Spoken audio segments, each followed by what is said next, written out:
but I still managed to make sure I got 4 strength sessions in a week and between 8 to 10 jiu-jitsu sessions a week.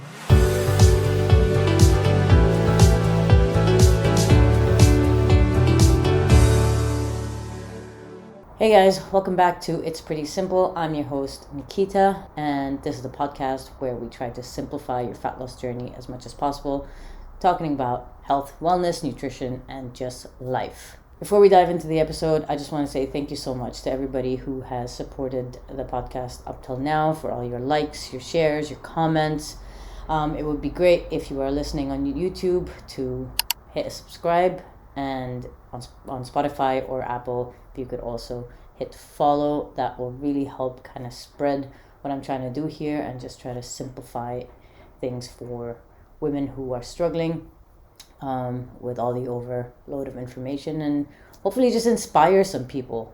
So I would really appreciate that, and thank you so much for your support. So today's episode is from a personal story. It is my story of doing my first ever jiu-jitsu competition. So if you are already following me, you know what a build-up that was and how fully overwhelmed I was with emotions and nerves and all of that. But I actually want to talk about what it took for me to make that decision of doing a competition, even though it's something that I'm very new to this, and also how I had to overcome a lot of mental obstacles, and how my consistency in my training and just all of that, how all of it has impacted my life and changed a lot of perspectives for me.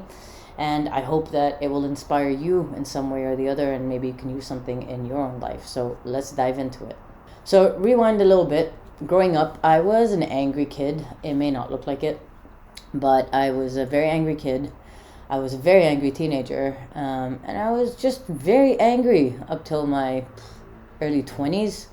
I'd like to say mid, but I think I was improving by then. But honestly, I was always ready for a fight. If there was a bar fight and had nothing to do with me and I was there, I would make sure that I got involved. Aggressive. I was angry. I don't know for what. I have gone to therapy. But I think fitness really helped kind of, channel that into something else. And that's where jiu-jitsu comes in. So when I was younger, I did do taekwondo, but it didn't last too long because I changed schools and couldn't do the classes anymore. And then when I moved to Spain, my friend was already doing jiu-jitsu, and she asked me to come try a class because she knew I was doing all different types of sports. And since I was here, I was trying many different things. And at first I was like, I don't want to awaken that tiger. I've been staying away from any sort of martial arts or any sports that has contact aggression. So yeah, that's what I thought. And she was like, no, trust me, it's a good way. And at the same time, my best friend was visiting as well, and she had started jiu-jitsu a while back. And so she was like, nah, you know what, let's all go together, try the class. I'm sure you're gonna love it. It's a different kind of energy. You're not gonna get into a fight, and the beast is not gonna wake up. So I was like, all right, it's one class, how bad can it get? Honestly, it was so amazing. Just being there and seeing that, it's a controlled environment. It's not gonna spark anything. And honestly, I think I've done enough work already for that to never happen, and for the anger to never come out again, through therapy and books and just a lot of personal self-growth. But that fear is always there. Why take the risk? But anyway, it was nothing like that. The class was amazing. Awesome experience, amazing community. And what I loved most was when you were on that mat, you were all equal. Nobody's better than anybody. There's no ego. There's none of that. You drop all of that before you step up on the mat. And I really liked it. And I was like, okay, I'm going to start the sport, because I felt like I needed a sport. I mean, I had lots of sports. I was already doing a lot of things. But I think when I first came here, getting to be outdoors so much, I was really trying to explore different things. And I'm not going to say I found my sport, because I just love everything that I do. So despite that initial positive response, I really struggled with consistency after a point. So in the beginning, I was here. I couldn't really travel because I had some visa issues, and it was a new sport. So I was really at it, and I was quite consistent. But then life happened. I started traveling a little bit. So I was still going, but not as much. And then I started training for a Spartan race. And that obviously was clashing because there's only so many things I can do. I was running, I was doing strongman, I was lifting. And lifting is one thing that just stays in my schedule. I don't count it as my sport. It's something I just do, for my health. So there was just too many things going on, and I got more and more inconsistent. So when instead of going 5 days a week, I started going 3 days a week, and then it turned into 2 days a week. Now in that time, you don't really learn that much because it's a sport where you work on a technique and you build up the technique and you go full circle around it. So if you're not showing up that much, you're gonna be behind. And that's when I started feeling really shit because every time I went, I would feel lost. And bear in mind, this was my first year here and I did not speak any Spanish and the classes are all in Spanish. So I'm already struggling with that part and then also not showing up as regularly. I started seeing people who were growing much faster than me who joined at the same time. They were getting better and better, and every time I showed up I was like, okay. And it would kind of put me off from going again because I just felt like, you're so behind. But language was a problem, and I think that played a big role as well. Now I speak better Spanish, or I have a better understanding of it, so it's much easier for me. But just the whole thing in the beginning. And then it got to a point I'd show up to class and, I'd see somebody who started after me and they've got like one more stripe than me or something. And I started comparing myself. And when I started comparing myself, I started getting really put off. But then I had a pep talk with myself, which I tend to do quite a bit. And I realized that, it's very easy for us to just compare ourselves to other people and feel bad. We do that with people on social media with their bodies. We compare our bodies to their bodies, or we compare somebody's success to our success. But we don't know what these people are going through or what their goals are. Our goal is different from their goal most of the time, or what we're trying to pursue is different. And so comparing ourselves is only going to leave us feeling shit. So when I had the pep talk with myself, I realized that these people who are growing so much, they are taking the sport seriously, right? This is their sport and this is what they want to get good at. But that's not why I started, and that was never a goal for me. I was going to jiu-jitsu because it was a good outlet. I was going to jiu-jitsu because it's where I got to learn most of my Spanish and practice it. I was going to jiu-jitsu because I enjoyed being on the mat and I enjoyed sparring. And yes, I did enjoy learning, but I already knew that would, not really be a thing, and it would just be a workout that I enjoyed. And so when I stopped comparing, I started enjoying the classes more whenever I did go, instead of feeling like when I have to roll with somebody like, oh no, I'm so shit, they're gonna kick my ass. And they usually did. And when I got rid of that mentality, I actually did manage to, spar better as well. So yeah, comparing yourself is very different when your goals are actually completely different. It's not the same as everybody else, right? So after the Spartan race finished, I went back to jiu-jitsu and I got consistent with it again, and I was learning and I was enjoying it. And then last year in November I got my 3rd stripe. After that I stopped going. Because I started traveling more, and it was back-to-back travel, like every single month, that I didn't bother getting a membership because why am I going to pay to just go 3 times? So I stopped. In December, I decided that I wanted to get a nose job, which was then scheduled for March. And with all the traveling I was doing, it was going to be impossible for me to start jiu-jitsu. And then it hit me that when I do this nose job, I'm actually not going to be able to train at all. Jiu-jitsu, no way. Strength training, I'm going to have to take a break from it. Running, I'm going to have to take a break from it. Even like cycling, I would have to take a break from it. And that really scared me because I move all the time. Like, even I may not go strength train 7 days a week, which is unnecessary, but I have movement, and movement is important for me. It's important for my mental health and all of that. So I started thinking, all right, what should I do? I also have this thing where if I'm off training for a little bit, it's a little hard for me to get back into it.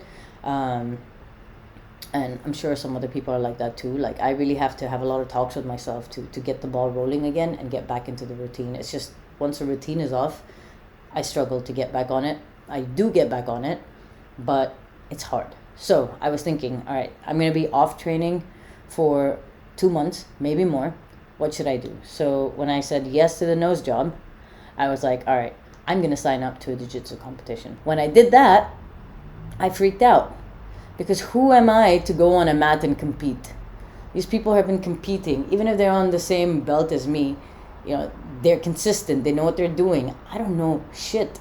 Like, I'm so behind. I have so many gaps. Like, what am I going to do? But I'm the kind of person as well that for me to really like go all in and really focus, I have to be working towards something. So when it's training, I either do sign up to a Spartan race if I want to get better at running,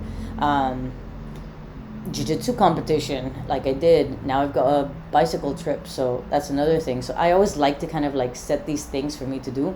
And so I did jiu-jitsu because I really did want to get back into it. But then I felt like an imposter because I have no right to be there. That was just a negative thought I had to myself, which is another thing that we tend to do a lot.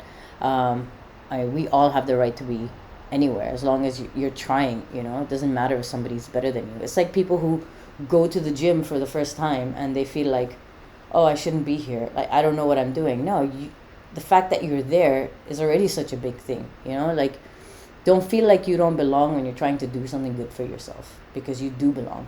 So anyway, once I signed up, I was like, this is gonna ignite that fire in me. It's gonna make sure that I push myself, and I'm gonna train like crazy, and this is gonna be awesome. Then I realized I actually only have 2 months to train. And one of the months I'm gonna be in Kuwait. So pre-training and all of this stuff, even before doing my nose job, I hired a strength coach to get me, strength and nutritionist, to get me back on track with that, so that somebody's holding me accountable for that. Because if I do it myself, I can slack off, but if somebody else is holding me accountable, it's different. So I paid for that. I spoke to my coach in Kuwait because I was going to be in Kuwait, and I told him I've signed up for a competition, and he was more than happy to take me under his wing. And so I set that personal training sessions with him, classes at the gym with him as well. And yeah, I had pre-done all of that, so there was no way of getting out of it. So after my nose job recovery and everything, I was like, boom, I am ready. I'm ready to go. And the competition, obviously, as it got closer, I was more and more nervous. So it made me like think I really need to be training, and I cannot slip up, and I have to be fully focused. And the good thing is that I was in Kuwait for the 1 month of training, and there's not that much to do there. So I usually end up working quite a bit. So I was working a lot. My schedule was completely packed, but I still managed to make sure I got 4 strength sessions in a week and between 8 to 10 jiu-jitsu sessions a week. Yes, I was exhausted, but I had a goal, so I had a focus. I would never train like this if I wasn't training for anything, just by the way. This is overtraining, absolutely overtraining. But if you have a goal, that's when you can go all out, and then you have to relax. We all have seasons, so you need to understand that you can have seasons where you really push yourself, and then you have to take time off as well. So this was my push myself season because I had so much time off. So I was on my nutrition, fueling my body, training, and it made me realize that, with such a tight schedule, I still managed to get up and get my ass to class, get my ass to the gym, and do these things because there was an end goal. And this is why knowing your why is so important. Whenever you start a new training program, whenever you start any new thing in your life, if you don't know the why behind it, you're never actually going to be successful, or maybe you will, but not as successful. Because when you have a why, the drive to do it is even more, right? So my why was, I've not trained for ages. I'm out of shape, which I was. And I have this competition coming up. So all these things really, really like ignited this fire that just made me go for it. And it made me realize how many excuses that I make for myself when I'm in Spain. Like, I have so much time when I'm here. And so I tend to procrastinate things a lot. I get things done. I do go train and everything, but it really made me think about the privilege I have of having so much time and how I have not been using it. as well as I should for myself. So that was a nice mind shift change, and I've been taking advantage of that since I've been back, which has been really great. All right, back to jiu-jitsu. I want to talk about my training. So as I said earlier, in Spain my training has been in Spanish, so it's been a struggle. Over the years obviously it's gotten easier, but it's still hard because to learn you really need to learn, you need to understand, and I usually just watch and do. Now we do have our coaches speak English, so it's been much better in terms of how much I can learn, but before it wasn't. But the training for my competition, like, it was so good that I was in Kuwait, because my coach in Kuwait, Coach Mohammed from Absoluto, he was amazing. He was so supportive and he taught me so much. And it really made me realize the difference of learning in a language you understand and learning in a language that you don't. I mean, he's told me that I had so many gaps in my knowledge and what I was doing, and that was fair. One, because I was inconsistent, and two, because of the language barrier. So prior to when I started with him, he had an idea of a game plan. But then when we were in class, he realized, I had all these gaps. So he had to drop the game plan and kind of cut back to basics, which was amazing because I was missing the foundation, and he gave that to me, and we created a new game plan. And it was just about being consistent, going to class, understanding, asking the questions. If you want to get better at something, you got to ask the questions. If you want to get better at something, you got to show up. Keep showing up. Even if you feel that you're far behind, you got to keep showing up. And he held me so accountable for that. And I really appreciate him so much for doing that for me. Like, he was up my ass for showing up. If I didn't show up to class, he would message me and be like, where were you? And then, you better show up tomorrow. And, tough love is good. And I'm the kind of person who needs tough love. Like, it doesn't work with me for like, it's okay. And me as a coach as well, like, I know which clients need tough love and which don't, and so I tend to use that, and it's helpful. So for me, I need tough love, and he was giving that to me, and it was so good to keep me in check. But with Coach Mohammed, I learned so much in those 4 weeks that it really made me want to start taking the sport seriously and making it my sport. I saw a whole new world with it from the way that he was teaching it to me. And this is another thing, you need to find good mentors and good coaches that you can trust, that you feel are going to give you what you need. Maybe like me as a coach, maybe I won't be able to give you what you need, but somebody else can, because maybe you resonate better with them. And then for somebody else, I can give them what they need, and I think it's very individual for everybody. And so not every coach is for you, and so it's really important to do your research and really get to know a coach before you decide to sign up with them, because having the right kind of support that you need is extremely important, and I really benefited from getting that. So once I came back to Spain, I had another month to train, and in that month I had a friend visiting too. So I was not going 2 classes a day, but I was going 1 class a day, and the good thing was we had 65 athletes, therefore all the classes were focused on just competition training, so drills. So a week before the competition, I ended up getting kind of an injury. I got into an arm lock, and I couldn't grip, I couldn't really do much, so I had to take a break. And I was freaking out because I had 4 days until the competition. And I was like, what if it doesn't get better? Anyway, found a good physio, fixed that, and boom, competition day. So on competition day, I was obviously nervous, even the days coming up to it. And Coach Mohammed was so supportive even when I was here. Like, he was there for me to ask him any questions if I couldn't understand anything in Spanish. And he also went out of his way to call me before the competition on competition day and give me a pep talk, what he expects me to do in the competition, and also to calm my nerves. And I'm really thankful for that, because not a lot of people do that.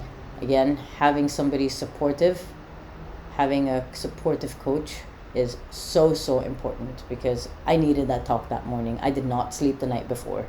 The emotions, just another level, because one, again, that feeling of I don't belong out there, I don't belong in a competition comes back.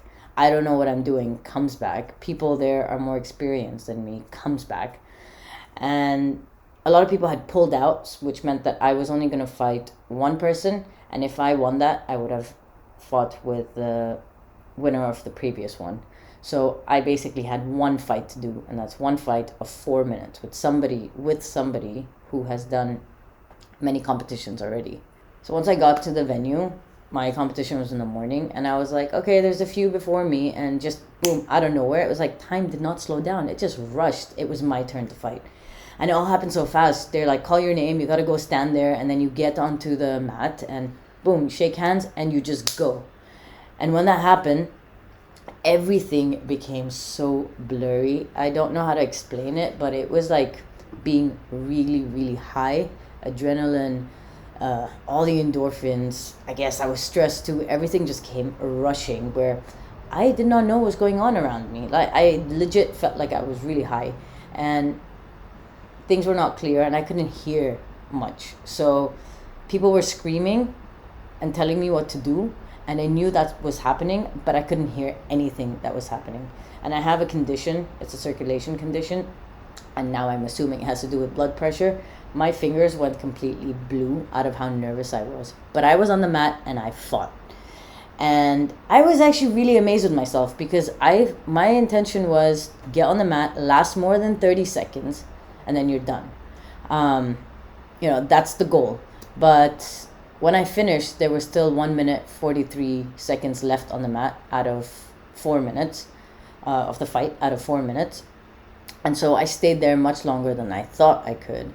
So it was like my body was moving, but I'm not really sure what was happening. And then after I finished, I watched the video of my fight, and I realized, you know what, I actually fought decently. I didn't win, but I managed to escape a few triangles. I escaped an armbar. Finally, in the end, she did get me with an armbar, but I did a lot of the techniques that I learned without knowing that I did it, because I was so nervous. So I can just imagine that if I was on the mat many times and I got over that fear of being on a competition mat, I would actually be able to think and do. I did make mistakes, but I want to get over that fear. So I definitely want to do more competitions. So the goal is now to actually take it a little bit more seriously. Maybe start doing 1 to 2 competitions a year and get over the fear, because I think I could do pretty well. Like, if I knew what I was doing and it wasn't blurry, I would be more strategic, right? Because I had a game plan and it was blurry. So I did use some of it, but without understanding that I was doing it just because of the nerves. Overall, I think I did well, and I think it was a really good experience. I know it was a really good experience, and it taught me a lot. It's definitely ignited a fire in me to want to learn more and do jiu-jitsu more. You put in a lot of hard work. So in the end, I didn't win, but Coach Mohammed did tell me that it's not about the competition itself, but it's the camp before the competition, the place where you learn to build up for those 4 minutes or less on the mat. That's what really counts. Because at the end, even if you don't get the results that you want, it's about the journey on the way. As cheesy as it may sound, right? It's the hard work that you put in. It's the consistency that you put in. It's the focus that you put in. And it's the learning that you did. And most of all, it's the commitment that you put in. So I learned that it's the journey and not just the end result. And this is something that I have already embedded in me, and also how I try to work with my clients. Because if you're constantly looking for results on the way, you're gonna not realize that you've had such an amazing journey. If you're always looking for that end goal, whether it's your weight or your body fat percentage, or I want to get second place or whatever, you forget everything that you did because you're disappointed with your results. So you should always remember the journey. So did I just come here to talk to you about jiu-jitsu? Yes and no. I did want to share my experience with you guys, but I also wanted to talk about a lot of things that I've learned during this entire journey, pre-camp and while in the competition. So what I've learned, consistency is key. You hear it all the time, but it really is. The less I was going to classes, the less I was learning. The more I started going and actually focusing on it, the better I got. It's the same thing with your training. You know, the more consistent you are, or with nutrition, the more consistent you are tracking your meals, making your meals, the more you're going to understand nutrition. Consistency builds momentum. And so you need that consistency to eventually have a set routine. Another thing I learned is embracing challenges. The whole thing was so nerve-wracking, to be honest. I set myself up for the challenge because I like to do that, and then I freak out. But embracing challenges is so important, and it's also really important to grow. You need challenges in order to grow. There are going to be obstacles. You are going to feel like something is too hard for you to do, or you're going to feel like you don't belong, like I did. But if you get yourself out of your comfort zone and you take on challenges, you are just going to grow. You're going to grow as a person, and you're going to grow in whatever you're trying to accomplish. So don't be afraid of getting out of your comfort zone. Another thing I learned is to celebrate small wins. If I went with the mindset of I want to win, or I want to get this place or that place, or I want to score X amount of points, because I was not going to get any place, obviously. I wasn't that good. But even if I did want some points, but even the fact that I didn't get any points and I just managed to last as long as I did on the mat was, to me, a very big accomplishment. And that's another thing that we don't tend to do with a lot of things. Like if you've managed to, go a whole week having 3 liters of water every single day, that's a win. If you've managed to get 4 strength sessions in this week instead of just 2, that's a win. The win is not always the end goal. So celebrate them, enjoy them. If you're able to fit into your old pants, it's great. But then you look at that scale and you're like, oh, but I didn't lose weight. But something happened, right? How are you fitting? It's a win. You may not have dropped weight, but you definitely dropped body fat. So the whole point is that we need to be celebrating little things. Even if you just hit your 10K steps for the whole week, it's a win. So keep that in mind when you're on your journey. You need to be celebrating the little things. Another thing that I think is a really important takeaway is understanding the difference between laziness and actually having constraints. When I was in Kuwait and I was training so much, with having a really busy schedule with work, with having to spend time with my family and friends, I still managed to show up every day, twice a day, sometimes 3 times a day, and get it done. So when you're sitting on your couch looking at your day and saying, oh, I don't have time today, ask yourself, do you really not have time today? And that has sat with me so well that if I've had a whole day where I've pushed the gym, I will still make sure I go, even if it's at 8 p.m. at night, because I had the time to, right? So I'm not going to let my laziness take over with this anymore. Like, that's a big lesson for me.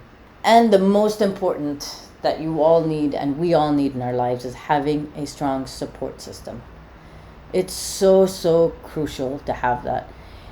If I didn't have Coach Mohammed training me and pushing me and hearing me out and teaching me and making sure that I was showing up being my best self each time, I don't think I would have found this passion for the sport as I do now. And 2, I don't think, I have a feeling I probably would have pulled out, to be honest. As the competition got closer, I would have probably pulled out, and I maybe wouldn't have even gone as consistently. This doesn't need to always be a coach. It could also be family members, friends, because you need somebody on your side celebrating the small wins. You need somebody on your side pushing you to be better. In a good way, of course, not you gotta change, but in a nice way. You need a good support system. And for me, when it comes to training, nutrition, having a challenge, a competition, the coach I choose is extremely important, because you need somebody who's going to push you to be your best self. So I've just given you a novel on my jiu-jitsu competition experience, but I'm going to bring this to an end and wrap it up. The competition really was not just a test of my skills, but it was more a journey to more growth, self-growth, self-discovery, and a lot of things that I learned from that. It's definitely going to start becoming part of my life and other things as well. And this is when we come down to saying fitness is so much more than just going to the gym and lifting weights. You learn so much from the journey that you're on, and it just makes every part of your life better. I hope my experience inspired you in some way, and I hope that you got some valuable insights from this that you could use in your life and in your fitness journey. And if you enjoyed today's episode, please make sure to subscribe on YouTube, follow on Apple, Spotify, leave a like, leave a comment. I would truly appreciate it. And until next time.